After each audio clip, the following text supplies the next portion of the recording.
how's it going? Hey, howdy, hey. Here we are again. It's the Nightly Draw Live for the 23rd of June, 2017. How you doing? I'm John Lotshaw, the crackpot cartoonist. See, I'm getting better at hitting the right button over there. It comes with practice. How you doing? Hope you're having a good time. Hoping you're having a good night.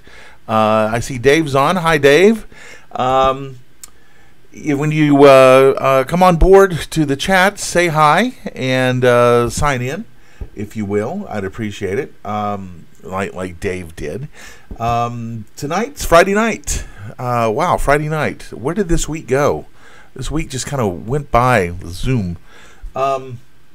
Hey, before we get started, Dave, got a quick question for you. I've been reading about things that you can do on with YouTube, and I'm looking. I can't see it on my end. Do you see a little dollar sign in the chat window? Because if there is, hey James, glad you could make it. Mark, Idaho Bob is here. Howdy! Wow, the world famous Idaho Bob is here. Great to have you here. But anyway, there's a little dollar icon there that's called Super Chat, and I'm just wondering if it's there because I heard Steve Ramsey mention it. So what the heck is that? And Steve Ramsey does the wonderful woodworking for mere mortals, and so I was just wondering if you see it. If you just let me know if you see it or not, because I don't know if it's something that has to be unlocked at 100 members. But speaking of which, we're getting a lot closer. We're at 57. So that's 43 left to go. So we're over halfway there. Appreciate everybody who has signed up and become a subscription on YouTube. Keep it going, please. Please keep it going. Tell your friends because that kind of support that helps me market the channel better and be able to monetize the channel better. Of course. No dollar sign. Okay, it's probably something that unlocks at 100 subscribers. But anyway, so we'll see when we hit 100. You gotta hit that 100 and get that channel name that's not looking like I did this on the. Oh boy, that looked nasty, didn't it? What is this? Plain Brown Rapper Night? No, it is not Plain Brown Rapper Night. Anyway, thanks for joining us. Tonight, probably going to be finishing or inking on the page that I drew last night. But, of course, we have to get the preliminaries out of the way. And why do we have to get the preliminaries out of the way? Because... What do you want from us? We're evil! Evil! Well, okay. No, we're not. We're just capitalists. So, Patreon. If you're not a Patreon patron and you're watching this, please consider being a Patreon patron. Patreon patrons get lots of benefits. There's goodies that are going to be going out. There's exclusive pages. Like, for example, 7 Centaur is only going to be available to Patreon patrons until the story is complete.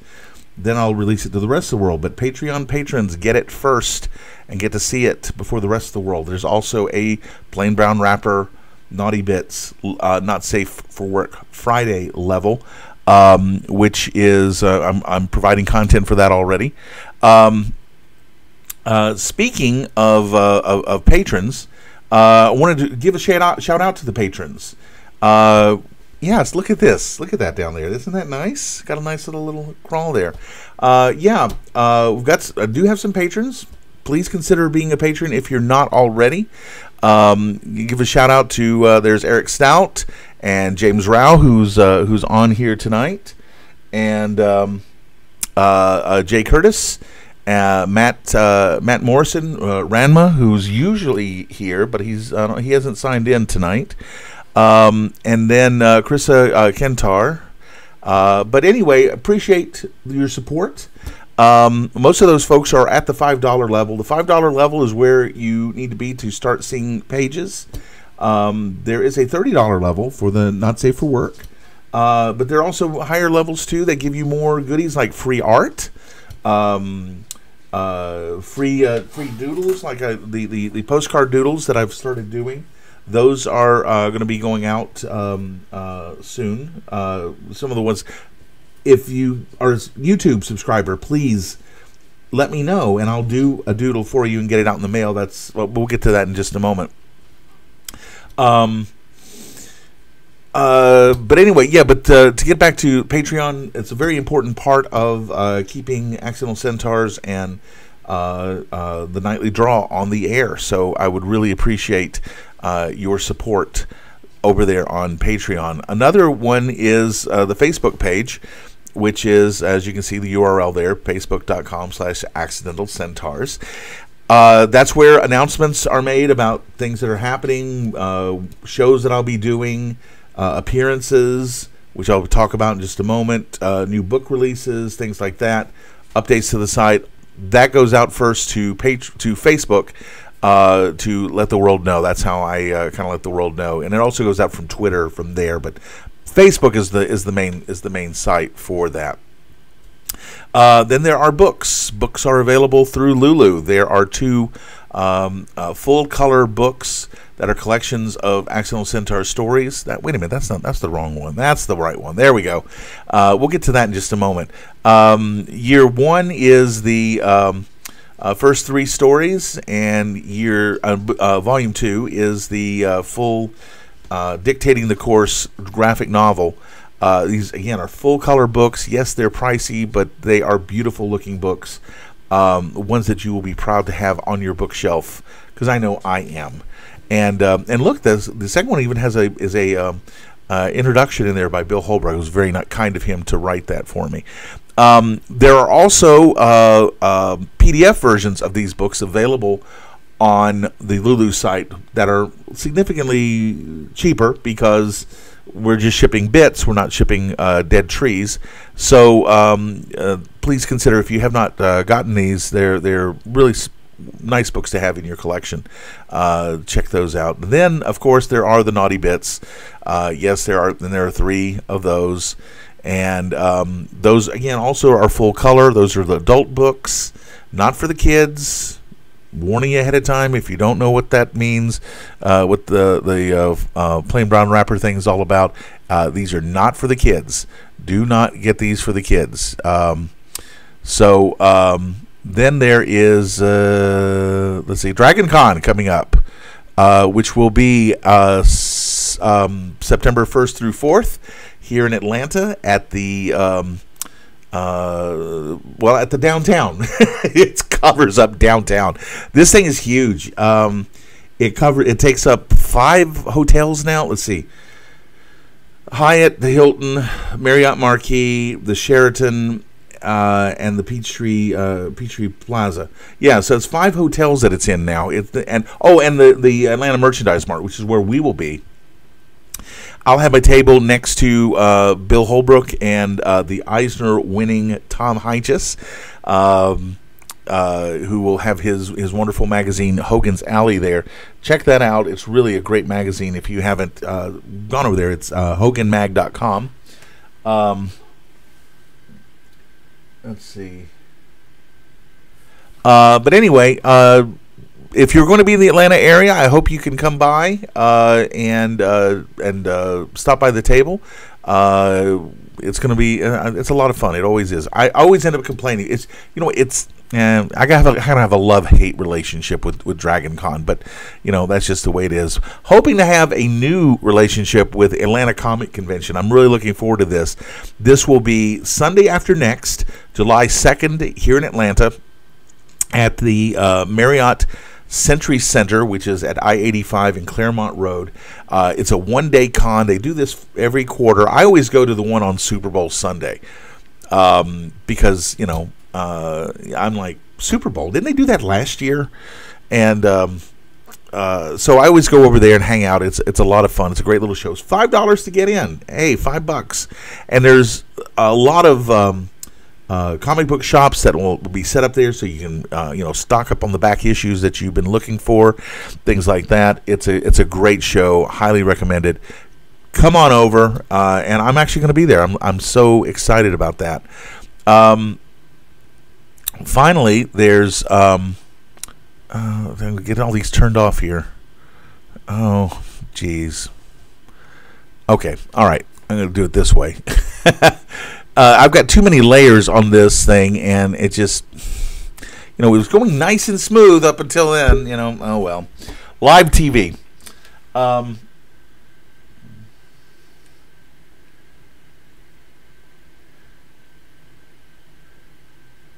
You're right, Dave. They should rename Atlanta to Dragon Con for those days. But you know what? The city of Atlanta does not appreciate Dragon Con. They really don't. The media here, every year, they go out and they shoot the parade, and it's the headlines are basically the freak shows back in town. It is not like San Diego, where they realize, oh, there's $2 billion coming into our economy because of this thing. You guys come on in. We're gonna change the signs on all the public transportation, so the signs are in English, Spanish, Klingon, and Elvish. Y'all come. We love you. Or Pittsburgh. Pittsburgh, really they've embraced Anthrocon. It's not the freak show kind of thing like it is here in Atlanta.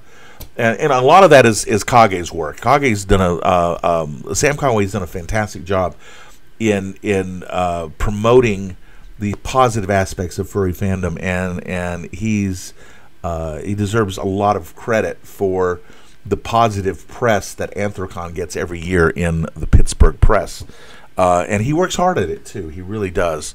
Mark,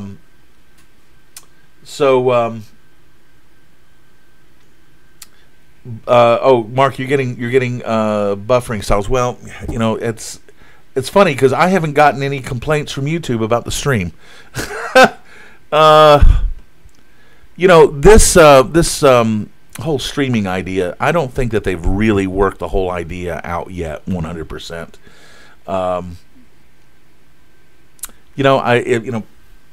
I'm an old broadcasting fart.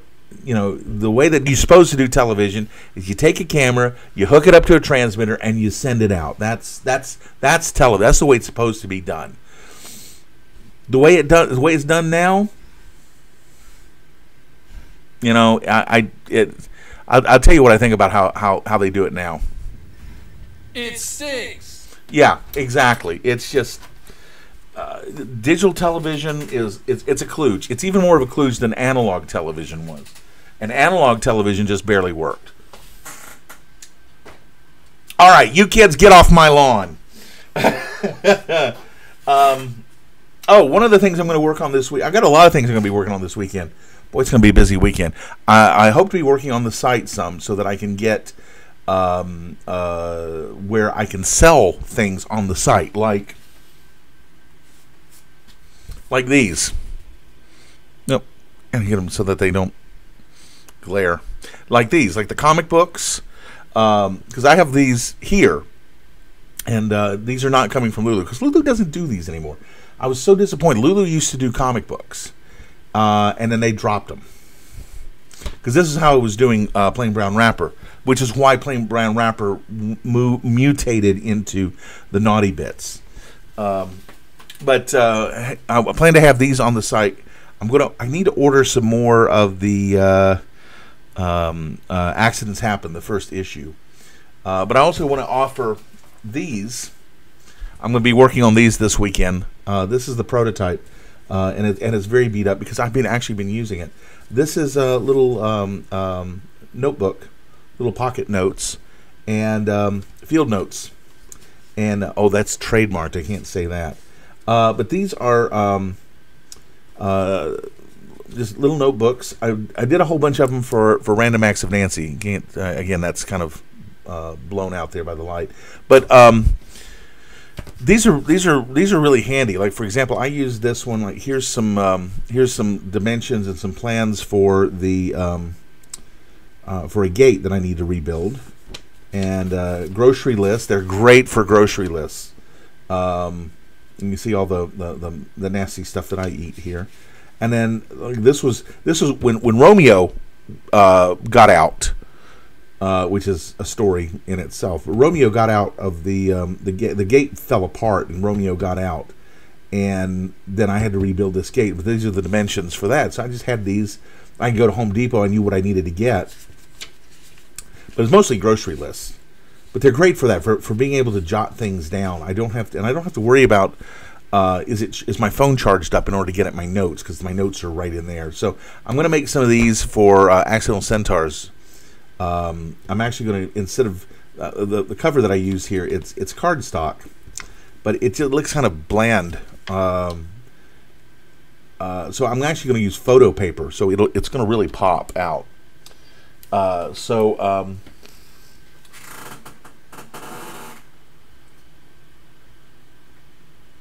Let's see if I looked at. Okay, I have not looked. I heard somebody. I saw somebody doing. Okay, going to take some questions here since I have them. And I apologize for because the screen is way over here. So let's see. Dave, no, I have not looked into Picarto TV. I've heard about them. I haven't looked into them. But it is something that I am going to take a look at. I mean, YouTube works pretty well. I've just got to kind of figure out the ins and outs of it. The thing about YouTube, I mean, there are other alternative streaming platforms out there. There's Twitch.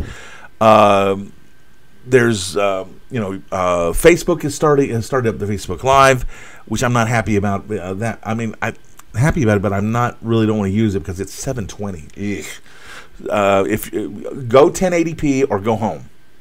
So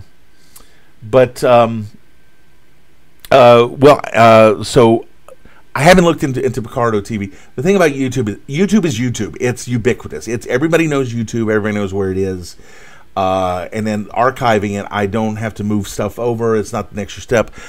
When I record this show right now, actually, YouTube is recording this show as I do it. And as soon as I click the button to go off the air, it starts processing it and it puts it up into the archive. So that's an extra step that I don't have to do. And if I don't have to do it, then it gets done. Okay.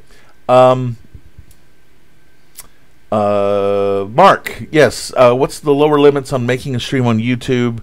Could you do it from a cell phone? Okay, you mean technical limits. Technically, I could actually do this in standard def if I wanted to, but because of the drawing, I really wanted to be in high definition. Could I do it from the cell? Yes and no. YouTube just turned that on. Right now, VidCon is going on, which is YouTube's big convention for people who are doing content on YouTube, and they just announced that the YouTube Live app, or I think it's YouTube Studio app. This is the Studio app, which is the back end for the channel. Basically, what I've got over here on this screen on the app is going to allow you to start streaming live from a phone, because Facebook's had this for a while. But they're only offering it to people with 100 subscribers. So I don't have 100 subscribers yet, so I can't do that yet. However, that being said, I like the setup that I have here is actually pretty good. Let me. What I've got here is, I'm probably going to mess up my camera by doing my camera situation. But this is a software application called Mimo Live, and there's the Infinite, kind of a Doctor Who. Actually, that's how the original Doctor Who opening was done. The old Hartnell and Troughton open was done with by pointing just like this. Pointing a camera at a monitor and then watching the feedback. But anyway, I'm using a software application called Mimo Live, and this is what I was talking about, the layers, where everything is set up in a layer. It's not the traditional video kind of setup, but this works really well. This is a MacBook Pro. This is actually a 5-year-old MacBook Pro. This is the last of the 17-inchers. And because I like the big screens, this has a quad i7 in it running. Well, let's see. Actually, I can pull up the specs here real quick. Let me see. Hold on a second here. About this Mac. Okay. I have a quad core 2.5 gigahertz Intel i7. in it. This is the late 2000. Also, it's 6 years old, going on 6 years old, over 5 years old, going on 6. I've maxed it out. It's got 16 gigabytes of RAM on it. There are actually 2 drives in it. It has a 1 terabyte mechanical drive, and then the boot drive is a 256 gigabyte SSD. And the cameras are here. You can see the camera right here. There's the camera. Hi, camera. Say hello, camera. There's the camera. That's the that's a Logitech 920, and then the other camera is, let me go back over here, is a has disappeared. The other camera has disappeared. Uh-oh, that's not good. That is not good. That's not good, folks. Okay, oh, there it is. Okay, there we go. It's back. Okay, so the other camera, which is this one here, this is a Logitech 930. So I got a 920 and a 930, and it's doing it again. Oh, wait a minute, I know what's going on. Never mind. Idiot at the keyboard. Okay, so there we go. So there we go. So those are USB cameras that feed into this, and they're actually feeding in at 1080p at 24 frames per second. There we go. Well, we're back. 24 frames per second, which is my preferred frame rate for this, because it gives it that, well, you know, we're on non-interlaced screen, so we really don't need 60i. I mean, this is not sports, and so we don't need the super high frame rate. And so I like this this setup, and with this software, to answer your next question, Mark, finally getting around to it, is yes, I can do conference calls. They've added software, a capability to this, where I can actually use. I think they're kind of tapping into Google Hangouts somehow, because you have to use Chrome. But I can bring calls in there from there through this into this software, and I could actually have someone calling in and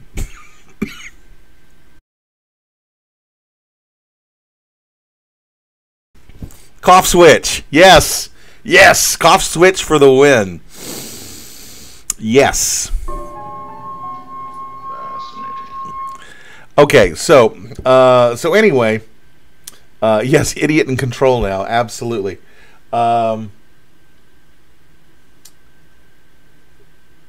So the microphone that I'm using, believe it or not, to moving right along, the microphone, this guy here, it's a Chinese knockoff microphone that I got off of Amazon, and there's about 1 million sellers of this exact same microphone, $40, and it's phantom powered, and I have a. It's not long enough, so I can't bring it over here. But there's a little phantom power unit over here, and it's feeding directly into the USB with a little adapter. And okay, it's not the microphone I wanted. The microphone I wanted to get an Electro Voice RE20. That's what I used when I was a disc jockey. It's an Electro Voice. It's a broadcast mic. It has that broadcast sound, that Gary Owens broadcast sound. But you know what? For $40, another $25 for the phantom power unit, and another $25 for the swing arm and the shock mount. So for under $100, you know, it's pretty darn good for $40 plus, you know, under $100. I figured, I can throw the money at it, and if it sounds like, like a Dixie cup on a string, I've only paid $40 for the microphone. But then I get it, and I hook it up, and I listen to it, and my reaction is like,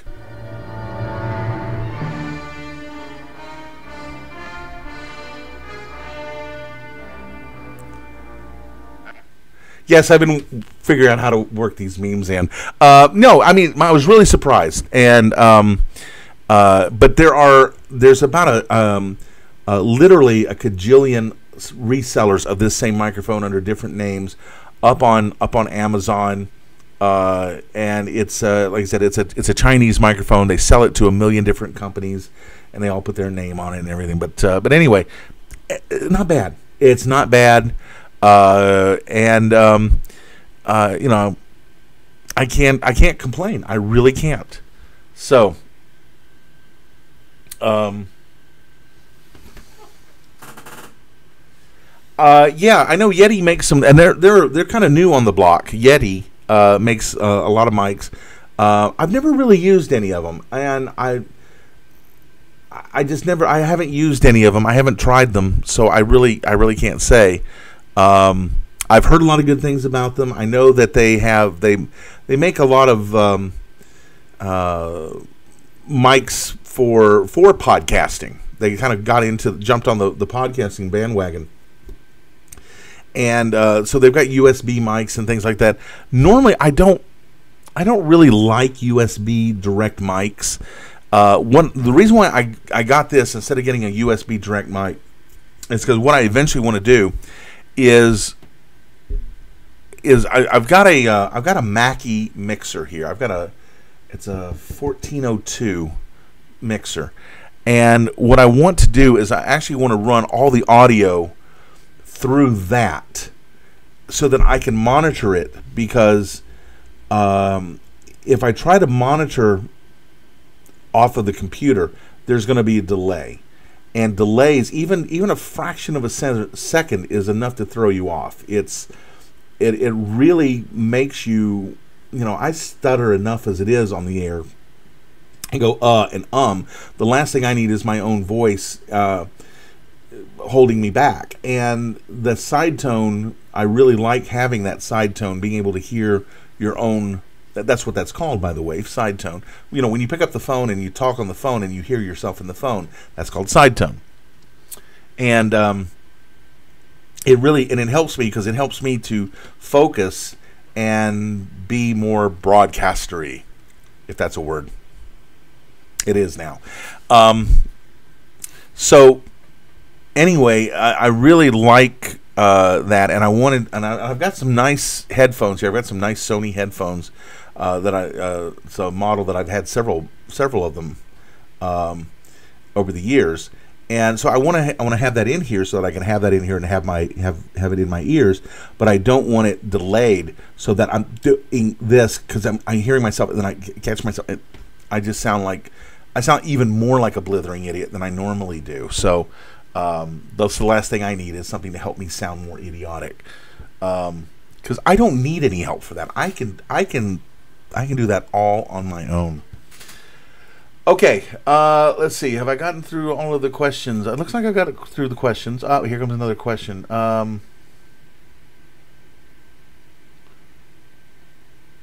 Yeah. I'm telling you, it's a nice little $40. I mean, it doesn't sound like a $40 microphone. It sounds like $150, $200 microphone. It really does. I mean, it's not a broadcast mic, but it's pretty darn good, especially considering the price. So, how much did you pay for it? Well, I paid $40. I got a pretty good deal on it, so I'm very happy with it. I've actually gotten quite a bit of, like, for example, the light that's kind of lit up in the back there. Let's see. Can you see it? Yeah, let's see it there.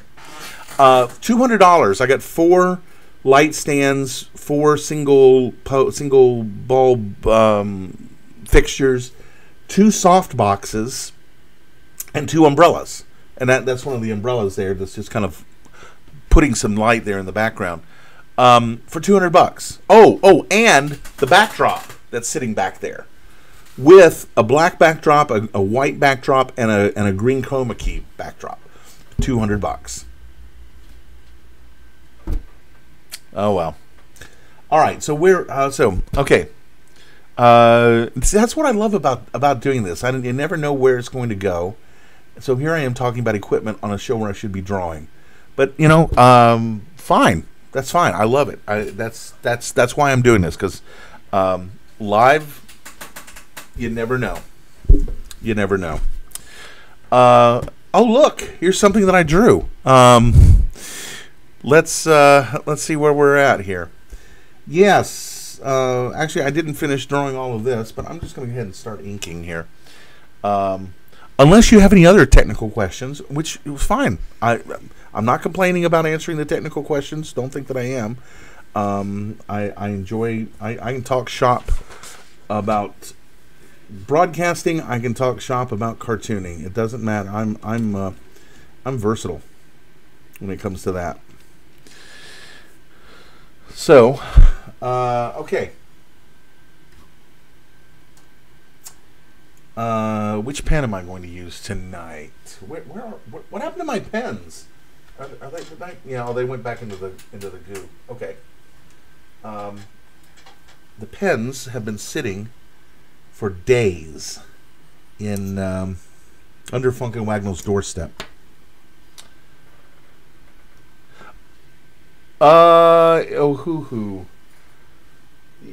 Is that the? It could be. It could be. I know that Ohuhu is a Japanese everything brand. I'm not Japanese, Chinese everything brand.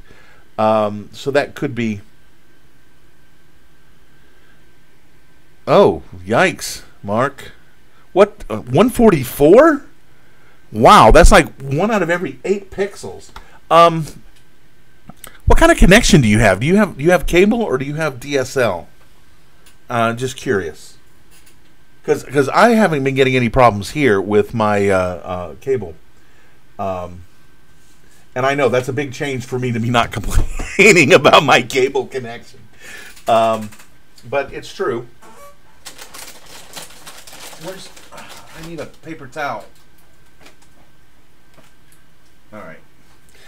The pens have been sitting in the cleaning solution for at least a week. So you can see the nib is actually nice and clean there.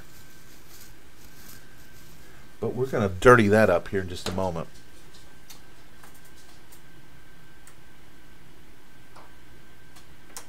Oh, uh-oh. Uh-oh. Uh-oh. Oh, no. What's going...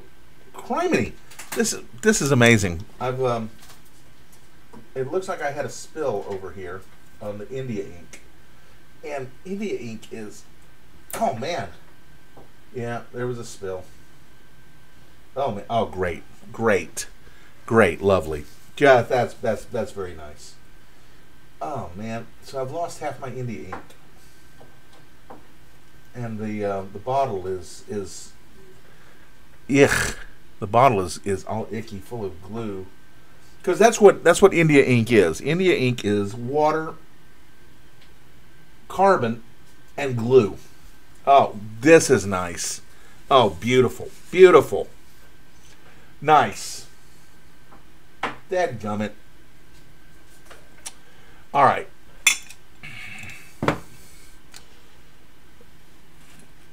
I'm starting to sound like that Canadian guy. AVE. Focus, you fack. If you haven't seen it, he's this Canadian guy, does these shop videos, and he has a very creative. He's very creative in his use of fine old Anglo-Saxon words.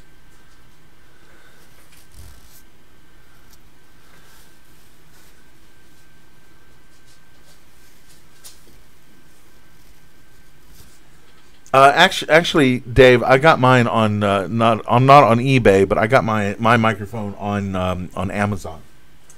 Oh man, it got a real mess over here. But yeah, like I said, that's what India ink is. It's It's water and glue, which is the binder, and carbon, lamp black, as they used to call it. And there's your problem, Mark. You get DSL. Yeah. Yeah, I'd blame Uverse too. I'm not a fan of AT&T. I'm not a fan of Comcast, but I'll give Comcast credit where credit is due. I do have very nice speed here, and I live out in the boonies, as anybody who's been out here can tell you. Man, I've just made a mess, and I haven't even started drawing it. I don't want to put my hand on the artwork, not with that. So, yeah, Mark, you know who I'm talking about. He's great. Yeah, I don't want to quote AVE. I don't want to cooch it up. So I'm trying to find, and I can't find my paper towels, because I've found this is the best. This is the best stuff for. Yeah, it was Super Snookum. This is the best stuff for cleaning off India ink. Is just plain old ammonia glass cleaner, and the cheap stuff from Publix. So I don't have to pay for the Windex marketing. But it just really it does a great job taking that off. But I want to get that off of there before I put my dirty mitts on the artwork, because I know I will transfer it otherwise. And instead of artistically having my fingerprints all over it, I will literally have my fingerprints all over it.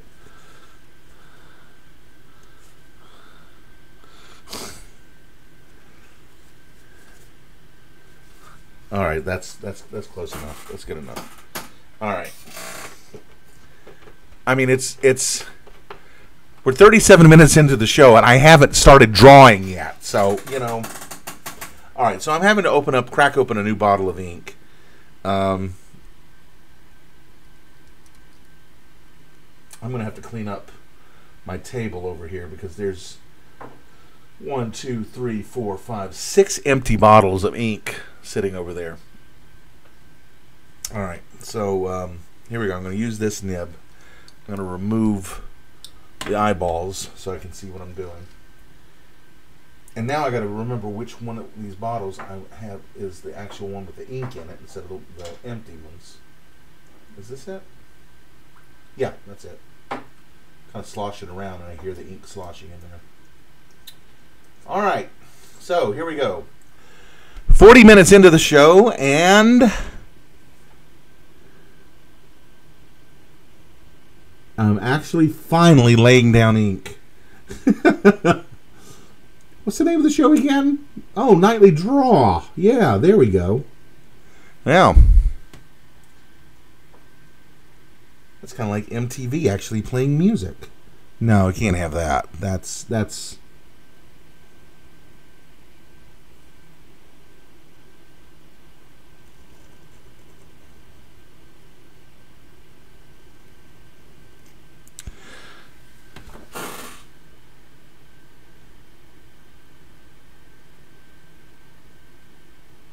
Yeah, by the way, you can't put URLs in the chat. I actually saw that as I was reading about the super chat tonight. That's one of the restrictions from YouTube, is that you can't do that. So, but if you're interested in shop type stuff, tools and what have you, mechanics, how things work, you go and check it out. It's very entertaining. It's like a lesson in mechanical engineering taught by Bob and Doug McKenzie.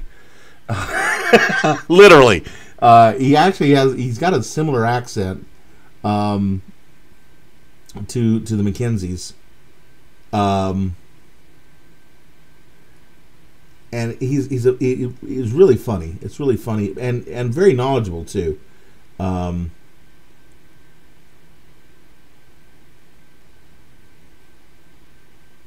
I don't know much about him because unlike a lot of YouTube channels, he hasn't put any biographical information on himself up there. I mean, it's obvious that he's from Canada because, well, he mentions that he's from Canada.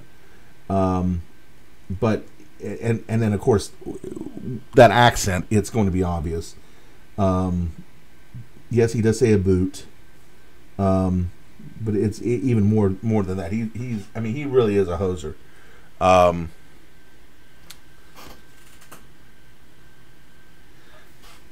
Yeah, I think your problem, Mark, is your connection because mine.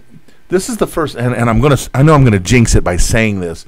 This is the first night where it has not given me any stream warnings. I'm looking down here at the stream health, and it says we went live at 9:59 p.m. Eastern. And that is the last stream healthy, and that is the last report I got. Now, of course, that's gonna jinx it, and it's gonna immediately go red and disconnect. But there's a computer involved, so the Murphy circuit's gonna kick in for that. But anyway, that's where. So I think your problem, Mark, is actually. With AT&T, which again doesn't surprise me. A DSL, I'm not a big fan of DSL. It was better than dial-up, but it's just barely better than dial-up. Anyway, okay, James Rao question. Back to drawing related questions. Oh, there's a novel idea.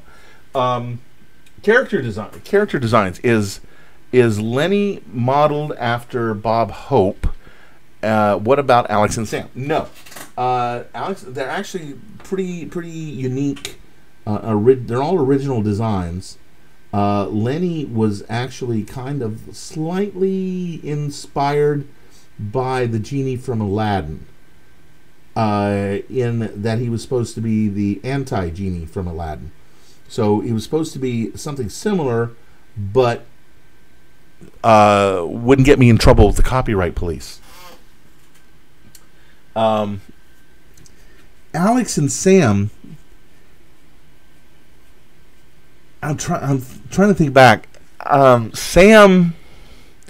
There was a drawing on the old Not Exactly Human site, which now we're really going way back. And it was when I was originally preparing to do Accidental Centaurs, and I drew. The original concept was actually kind of came from a story that Phil Folio did called Horse Sense for Xenophile. And there was the story involved a centaur, a girl who had been turned into a centaur, and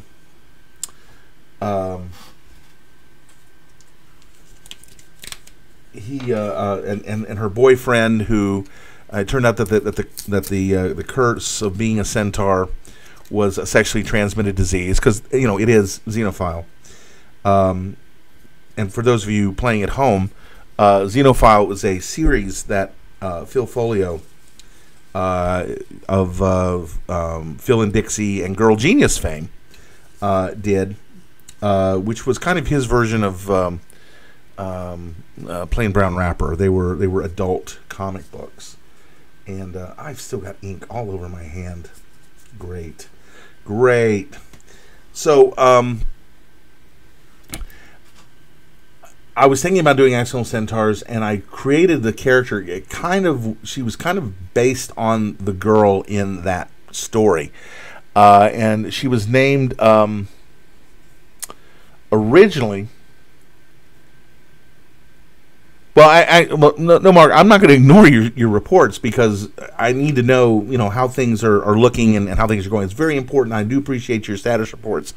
It helps to know how things are being seen on the other end, because I only see what I see here. So, Xenophile was spelt with three X's.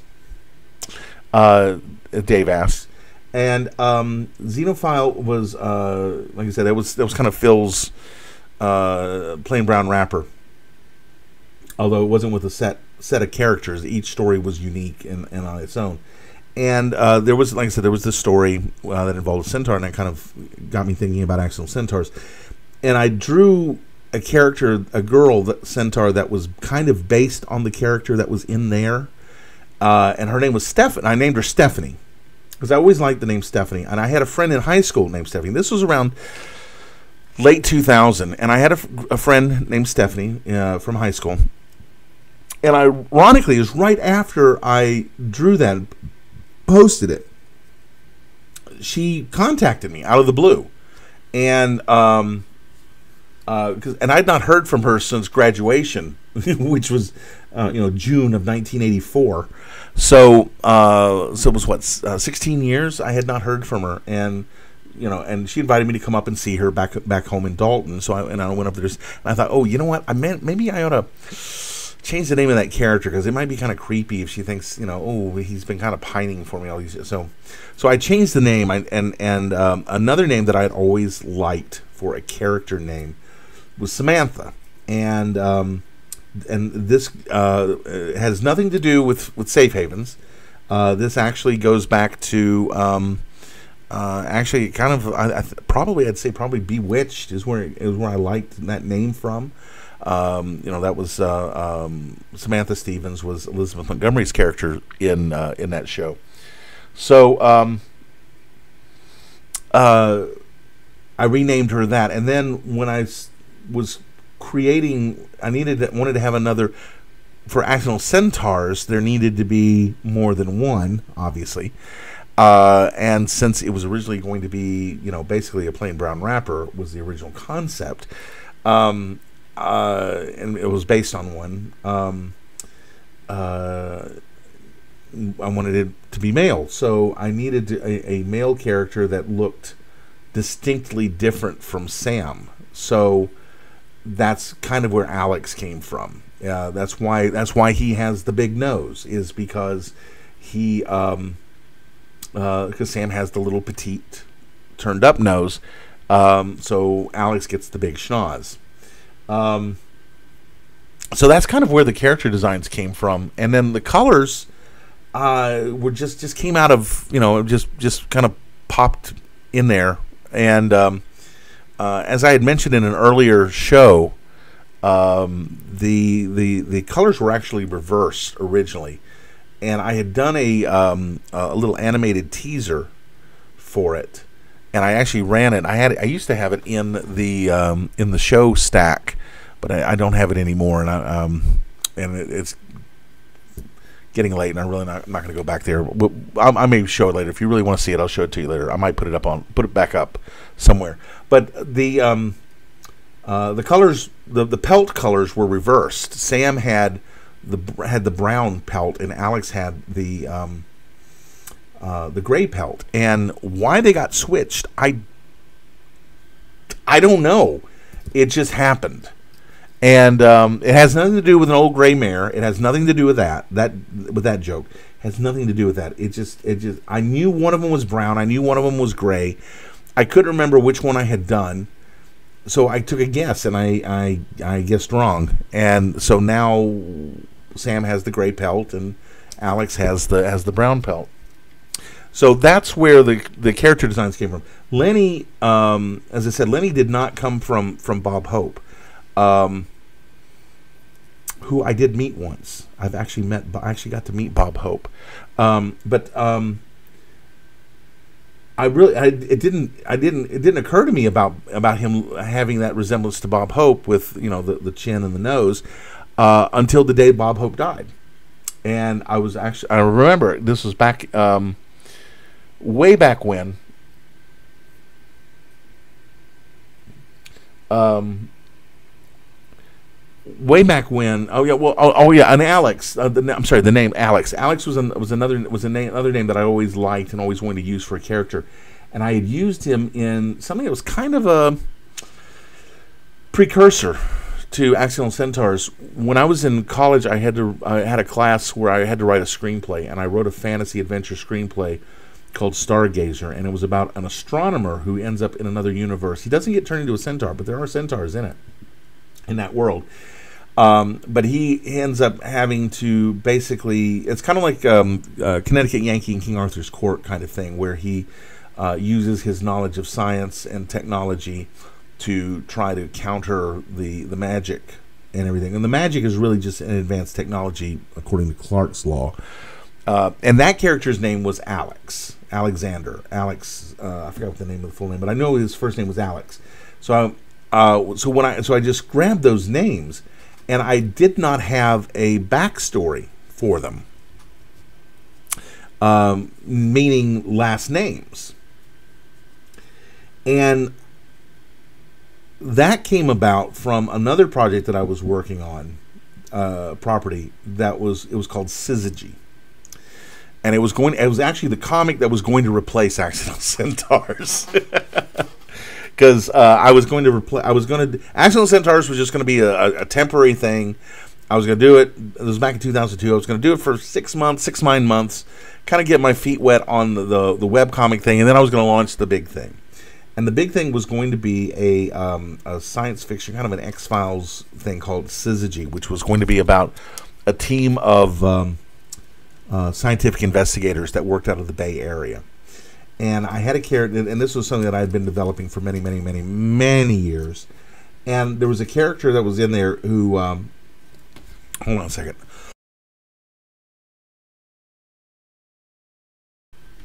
Yes, cough switch.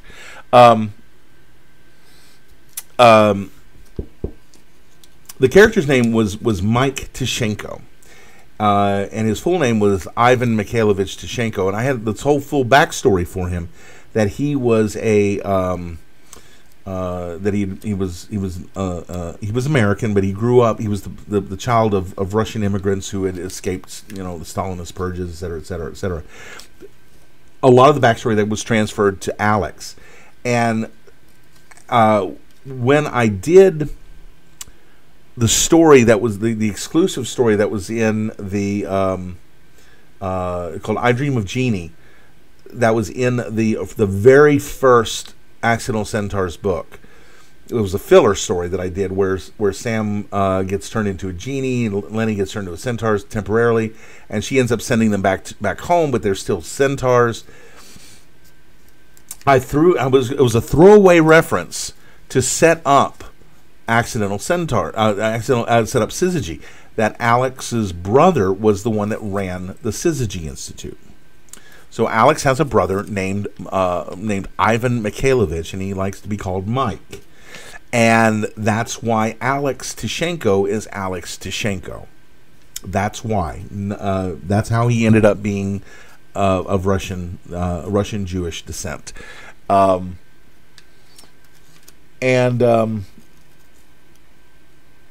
Sam, I was trying to think of something, with her being blonde, I thought of the being a Scandinavian heritage, being from Minnesota. I just seen Fargo about 1 million times. Oh yeah, you betcha. And so Peterson is a name that is kind of common there. So that's where she got Peterson from. And then I stuck her with the middle name Agatha, just because, because what do you want from us? We're evil! Evil! So I wanted to just, I just like making her life miserable, which I do quite a bit. So,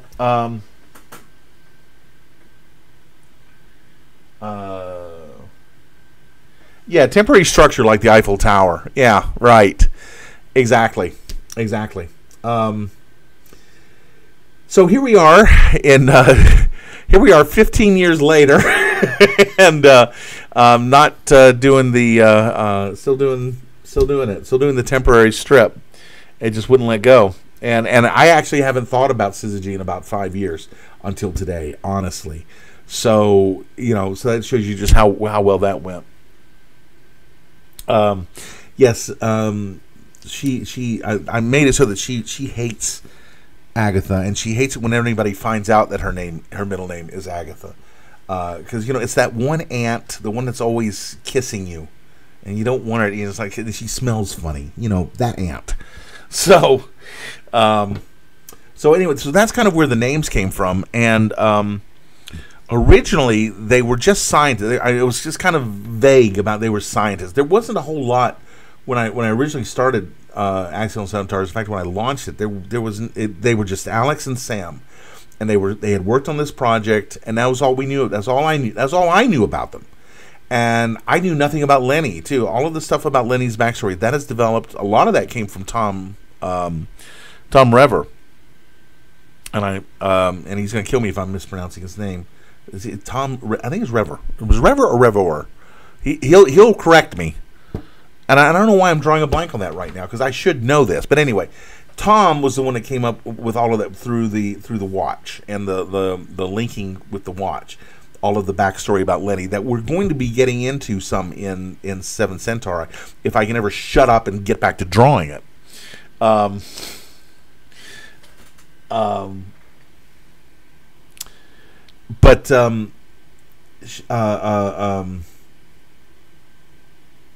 So I didn't know anything about them. Oh, great. Look at that. I just got to, oh, man. I just kind of cooched that up.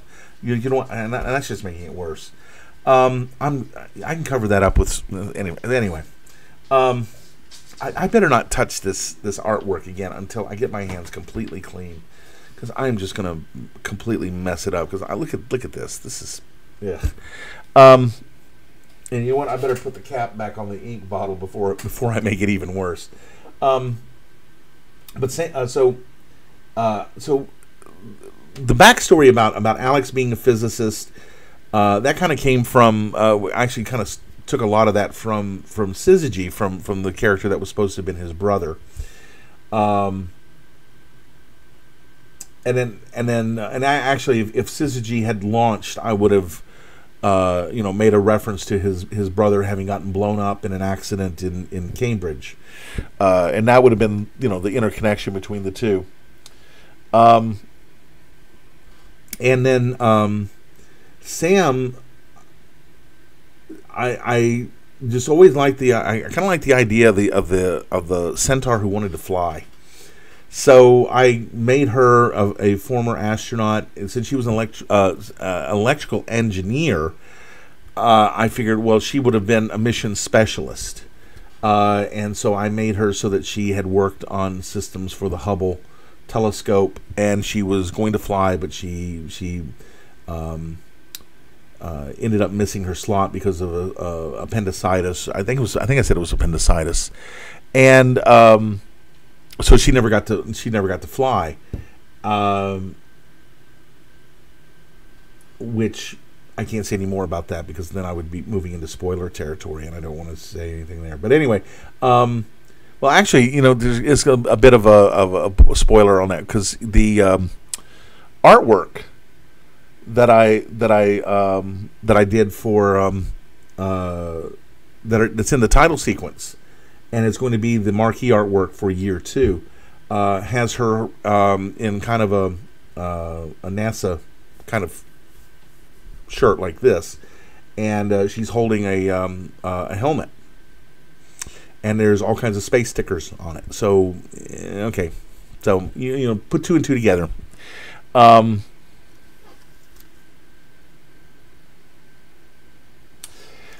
Any possibility of Mike using the teleporter? I don't know, because honestly, I don't know, because as I said, I had not thought about that character in 5 or 6 years until tonight. So I don't know. It could happen. I don't know if it will or not. One thing that we have established is that if you run into somebody that you know that has gone through the teleporter, if you run into them in the other universe, you recognize them. You just kind of know, oh, that's so and so. Yeah, he's got tentacles now, but that's so and so.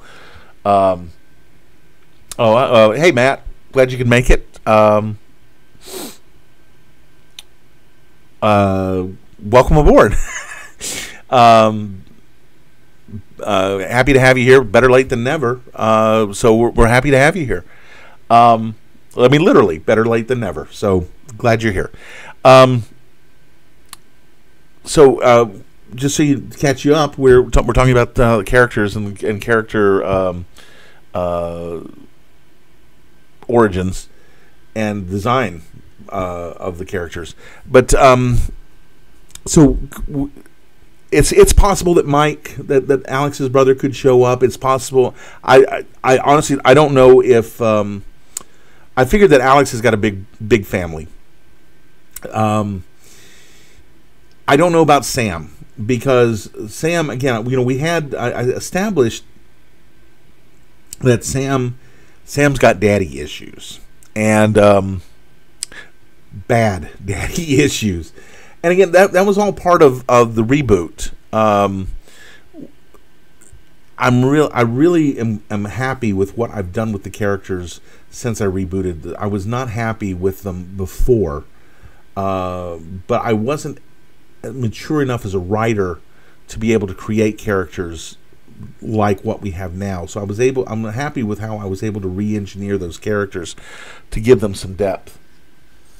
Sam, what has changed most for Sam? Sam is well, first off, Sam has, as I said, she's got daddy issues. She's got this kind of crush on Alex that is going unrequited, that she expresses through antagonism. And again, I think a lot of that comes from the daddy issues, and those will get resolved. What I've learned between version 1 and version 2 of the characters is I need some place for them to go. If I want the characters to be here, they have to start here, and because it's the journey to here. That's what's interesting, is watching the characters grow and evolve and change. And if they're happy and content, who cares? Nobody wants to see that. I want to see people miserable. That's what drama is conflict, and conflict comes from character interactions in conflict. That's why it's called conflict. And a good example is the first few seasons. Well, in fact, all of Next Generation, Star Trek: The Next Generation. Going back to when we were talking about Star Trek the other night.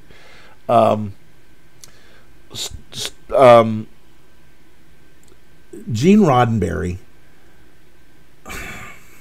thought he was the great bird of the galaxy, and so he decreed that in the 24th century, people don't have interpersonal relationships. I mean, I don't have interpersonal conflict. Everybody in Starfleet gets along, as Khan says, we are all one big happy fleet. Well, you know what? That's boring. That's dull. My God, it's dull. And you're right. You're right there, James. Part of a storyteller's job is to make their characters' lives miserable. If my characters are not miserable, I'm not doing my job. So when things look like it's just like life. You think things are going good, and then all of a sudden you get the curveball, and that's my job, is to throw the curveball at my characters. And give them the change up and watch them try. Yeah, use this baseball analogy, more baseball analogy. Watch them try to hit that, and because that's where drama, that's where comedy comes from. And if everybody's perfect, then it has to come from external, and that gets old after a while. But if you've got this internal conflict where these people have to get together, have to get along, and they can't, then there's a dynamic that's created there, especially when there's an attraction and there's that Sam and Diane sort of thing going on. That you wonder, will they or won't they? And of course, I've kind of established that they did, but will they or won't they get along permanently? Because that was kind of a one night thing. So. Next Generation, I thought, failed in that, because Riker got along with Picard, and Picard got along with Geordi, and Geordi got along with everybody, and Data was just, oh, I'm the funny android with the wry observations on humanity. I love Next Generation. Don't get me wrong, I do, but storytelling wise, it was kind of flawed because all the conflict had to come from outside. And sometimes it worked, like in episode like Best of Both Worlds, it works. One of the best ones I thought for character interactions was Yesterday's Enterprise, because if you remember that episode, that was the one where the Enterprise C comes out and it changes history. The Klingons and the Federation are at war, and yada yada yada. And now the Enterprise is a warship. The relationship between Picard and Riker is very contentious, and they disagree and they argue right there on the bridge. And I was like, yes, that was what has been missing. They were able to get away with it because it was an alternate universe, and then of course the magic reset happens. That was what I liked about Babylon 5. Babylon 5 didn't have that. The characters were flawed. Boy, were the characters flawed. The characters were so flawed. The first commander had a 24-hour gap in the most important battle in human history, where he disappears for 24 hours and didn't know what happened to him. The chief of security, he was a recovering alcoholic. The second in command of the station was hiding the secret of being a latent telepath, which is something that was highly illegal. Jakar and Londo were constantly at each other's throats. That's what made Babylon 5 work, was the conflicts between the characters and watching these characters butting heads with each other and then having to resolve it. Because all those things ended up getting resolved. And, Garibaldi fell off the wagon in the show. Ivanova got found out, and she had to deal with the consequences of that. That's what I loved about Babylon 5. And getting back to Accidental Centaurs, when I created it, as a writer, I really wasn't mature enough as a writer to create characters that had that level of depth. But once I got to know them and I realized, okay, this one, I really wish I had done this, and I really wish I had done that. Then I was able, and then I decided to reboot the whole thing. So I now got the opportunity to put those things in, and I did, and I think they work very well. I'm really happy with Sam as she is now. She's much more of a snarker than she was in the original version. That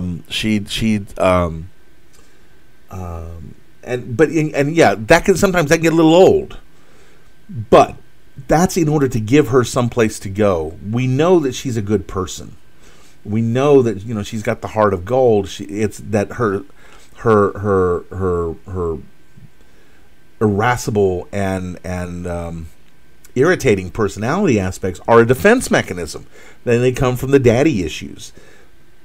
As she resolves that, those are going to be mitigated by her more positive aspects that are going to come out. And Alex is going to be the reluctant partner being dragged into helping her bring those out as we go along, as he starts to develop an attraction for her. And then Lenny, well, Lenny's Lenny. Lenny hasn't changed that much. Well, actually, he has changed in that he's a bigger participant in the story. We were talking about this last night. He's a bigger participant in the story than had been originally planned. And because he was originally just going to be this Greek chorus character who was going to pop in, relay some piece of information, and then pop out. But he never popped out. He just kind of, it was the genie who stayed. And of course that's better because it gives this kind of dynamic between the three characters and an interaction. It would be kind of boring if it was just Alex and Sam all the time with Lenny popping in. Lenny kind of gives me someplace else to go, and he becomes Sam's snarking is more vitriolic. Lenny is more the deadpan snarker. He's dropping the pop culture references and making those kinds of jokes.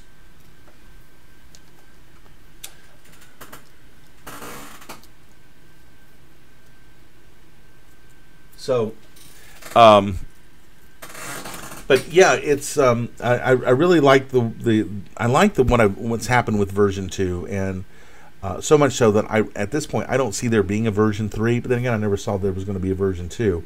But version 2 of the characters is going to allow me to evolve the characters and grow them. And so when Accidental Centaurs finally wraps up, and there is going to be an ending to Accidental Centaurs. There is a beginning. Oh, that's the thing for the eyeglass wipe. There is a beginning, a middle, and an end. And we are really year 2 is when things really are going to start kicking up into high gear in terms of the story. Unlike year 1, which was very much these standalone stories. And yes, I mean, there were some big ones like Lair of the Insectars, 150 pages. I still can't believe that I did 150 pages on that one. And then Dictating the Course was 100 pages. Those stories were standalone, and there were elements in those stories that are setting up things for on down the road. Year 2 is going to be very different. It's going to be very arc-centered. And while the stories are going to be self-contained stories, they all are going to build up into a single arc. And that's why it's taking so long. Because making sure that everything is interconnected, it takes a while. And especially when you're it took me about 3 weeks for me to work out and get 7 Centauri the way I wanted it. And that's just one story. And I'm talking about doing this over an arc with 7 or 8 stories, or maybe more if it needs it. So, but this year 1 was basically Act 1, if you think about a 3-act structure. Act 1 is when you introduce your characters and you set up your conflicts. And so Act 1, I introduced Alex, introduced Sam, introduced Lenny, set up the world, set up the and alluded to the conflict with malevolence, and where malevolence came from. Where did malevolence come from? What was malevolence? Where did it come from? There's been allusions to a time before the world was civilized, when it was inhabited by these Cthulhian entities, and then 10,000 years later, the Rinsan came and led a war the War of Light, that brought about that banished the evil entities and enabled the world to be settled by beings from other worlds that no longer had a home, which explains why there are no longer centaurs and satyrs and things like that on Earth, because those mythological creatures moved over. And then also setting up things like there's Pointing Hooves, there was this talk about a great war. Then Alex and then Mark telling Sam that she was the avatar of doom, and that she was the harbinger of doom, and there was a panel which showed what looked like a modern city grid being nuked. So hints of things like that, those are going to be getting paid off eventually. That's Act 1. Act 2 is when we start ramping up the conflict. And that's going to keep going on through year 2. And when I say year 2, that's in Alex and Sam's time frame, not not ours, of course. and then Act 3 eventually will be a resolution of all of that, and bringing Alex and Sam's story to a resolution. So that's kind of some inside baseball, going back to baseball metaphors. So anyway, there we are. Any other questions that y'all have? Sorry there wasn't that whole lot of drawing, but I just, I got ink on my hands. I got ink on the page. Got a little ink on the page, but I got ink on the page where I didn't want it, and in a way I didn't want it. So it's just best if I don't ink tonight, just because until I get cleaned up, and I can't do that until we get off the air. So if you got is there any other questions? I'm going to sit here and kind of here. Go ahead and thank you for sitting in on the show. I do appreciate it. Whenever you are able to join us, I do appreciate it. I really do. I appreciate your support for those of you who up until we see if there's any other questions that come up. Again, thanks to all of you for being patrons. I know there's two of you online right now who are patrons, and so I thank you very much. Matt, you missed earlier. You missed the crawl, and you know what? We'll just go ahead and put that up again, just so that you can see it. So thanks again to you guys. Thanks to the patrons, which we're thanking right now down there. That's so cool. It's like real television. Isn't that nice? Yeah,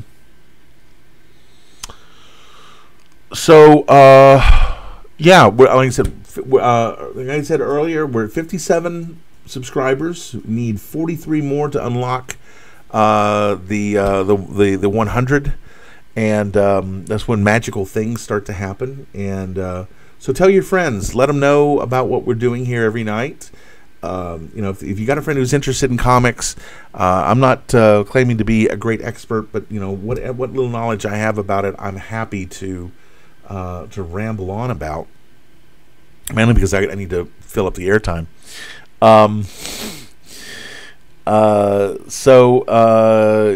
Anyway, there we are. If we've got any other questions coming in, if we do,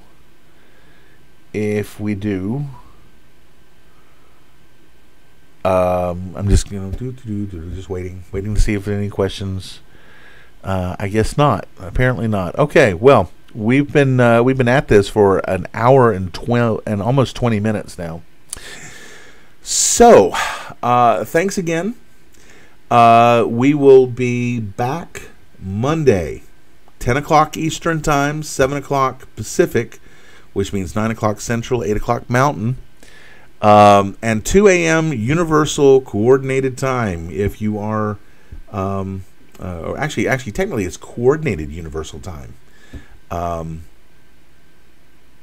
there's a reason for, and that's a whole Wikipedia article about why it's called that. But anyway, used to be GMT, but it's not. It's Universal Coordinate. Oh, okay. We do have a question. All right, fire. You may fire when ready, Gridley. I'm just waiting on the question to show up here in the chat.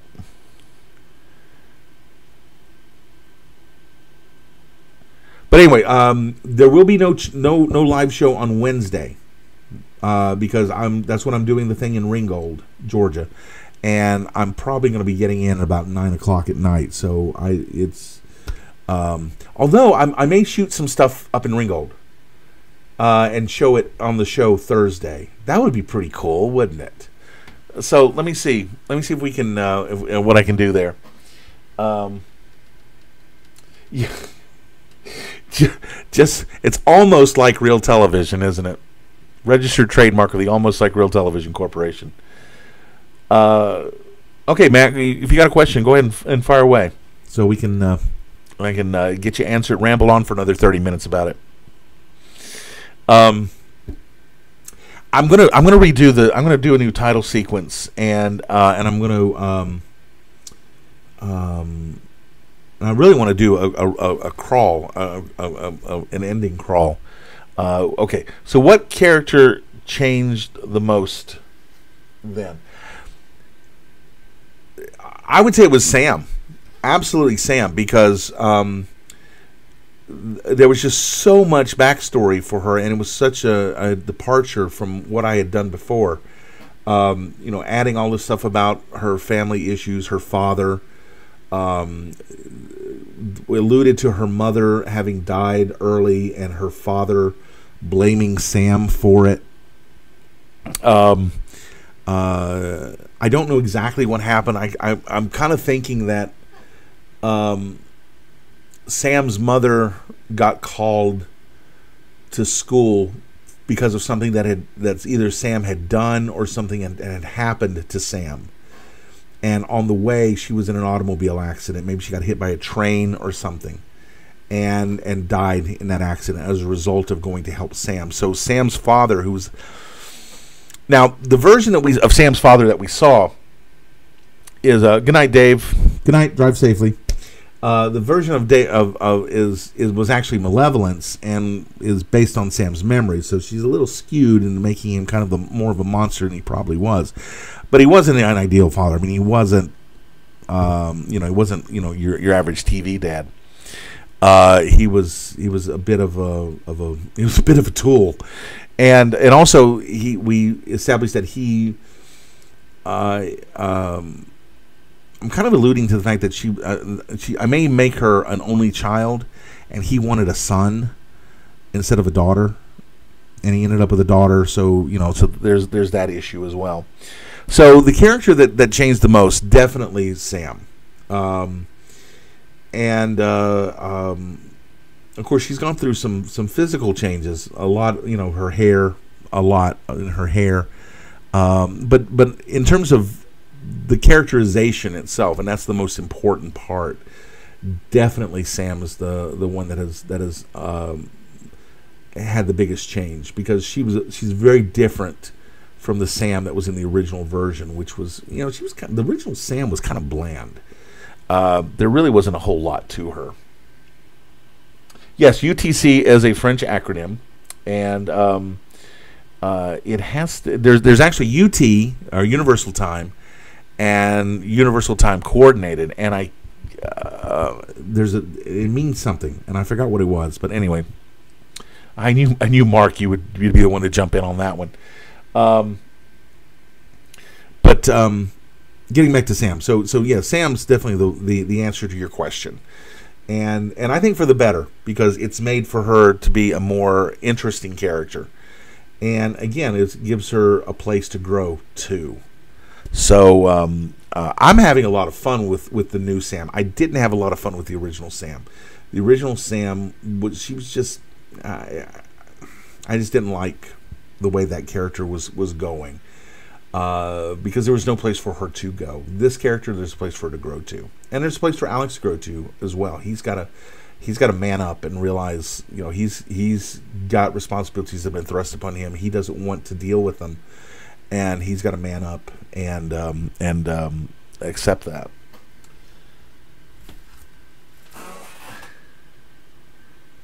Yeah, she is. She yeah. That's and she is a bit of a whiner and a bit of a female dog, trying to keep the language in PG family friendly here anyway, because you never know who's watching. But yeah, she is a bit of that, and again, that's to give her somewhere to go. But she also has her redeeming characteristics, and we're going to see some of those in Seven Centauri. And again, that's so that she's not just this completely unlikable character that you completely write off. And again, this was something I learned from Babylon 5. When Babylon 5 debuted, you had the character of Londo Mollari, and he was obviously the comic relief. He was obviously the comic relief. Then you had the character of Jakar, and he was obviously the villain because he looked reptilian, and so tropes gave you these expectations of what these characters were going to be like.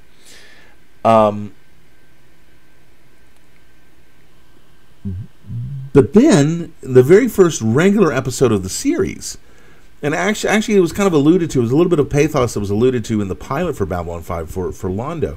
But in the first episode, which was called Midnight on the Firing Line, you see that there is some depth to Londo, that his buffoonery is a front for the pain and the disgust that he feels at the role that he has been thrust into. That the ambassador to Babylon 5 is seen as a joke back home. He's it's so much of a joke that they send him Veer Kodo as his assistant, played by rest in peace Stephen Furst. I love the way that they introduced him and said, "What do you want, you moon-faced assassin of joy?" What an introduction! But there's this sadness to Londo, and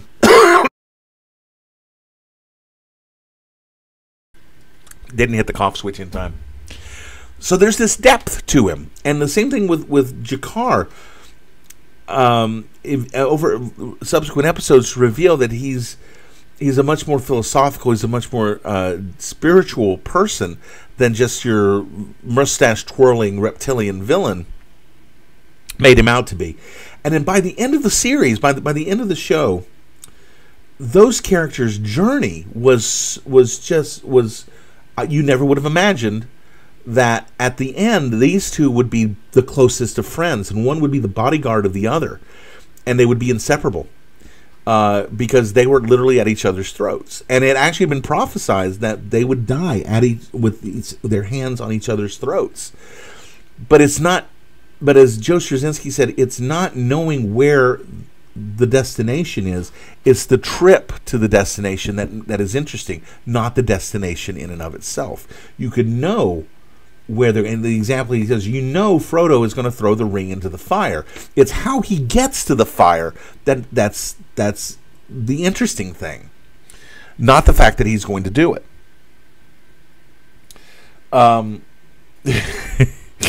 Yeah, I'm just. Thanks, Mark. I'm just a catchphrase factory tonight, aren't I? But anyway, so that's what I want to achieve with these characters is. It's not the destination, it's the journey. And in order for the journey to take place, I have to start them somewhere that's way off from where they're going to be, so that they have this nice long trip that's going to be compelling and keep your interest up, so that you want to know what's going to happen to them. So that's a little bit of insight. And so the biggest influence on Accidental Centaurs is Babylon 5. I have to say it is, because I wanted to be, when Babylon 5 came out, it was so different from any, and I got interested in Babylon 5 because they were using the same software, 3D software, that I was using in order to do all the special effects. It's called Lightwave, and I still use it. All of the scenes in the chamber with the Heart of Ishtaru at the end of Lair of the Insectars, the thing that Lenny blew up. All of those were done in that same software.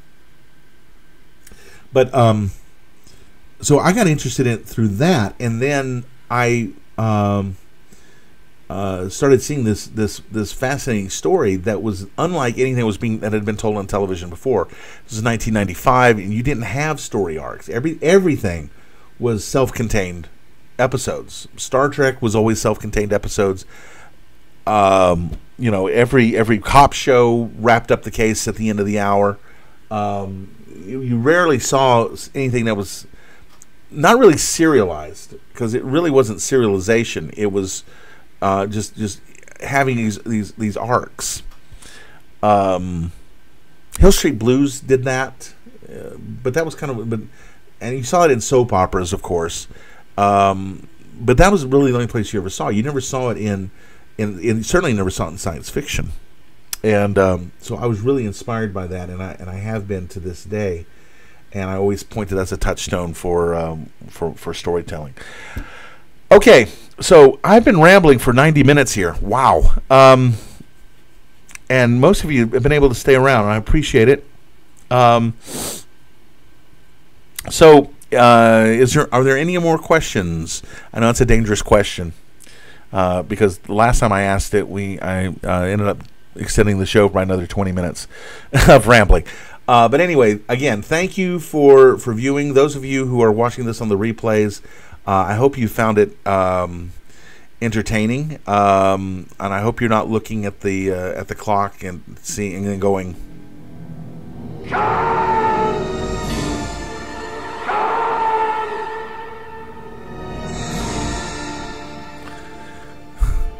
yeah, that look on Khan's face. That's going to be the look on my face when I shut this off.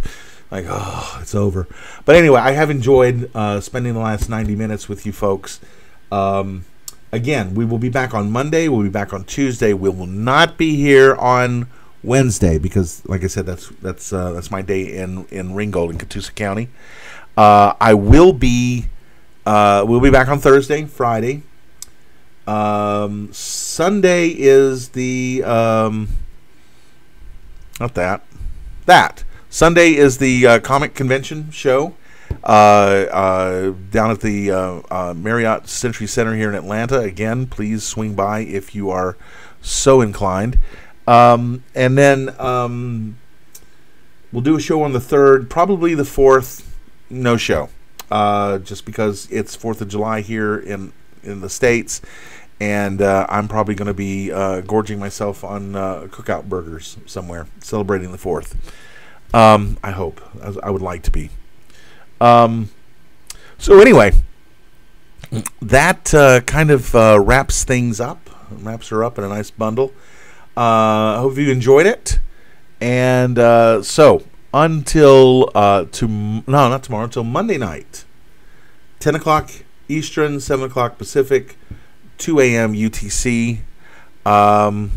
Thanks for joining us, and keep drawing. Good night.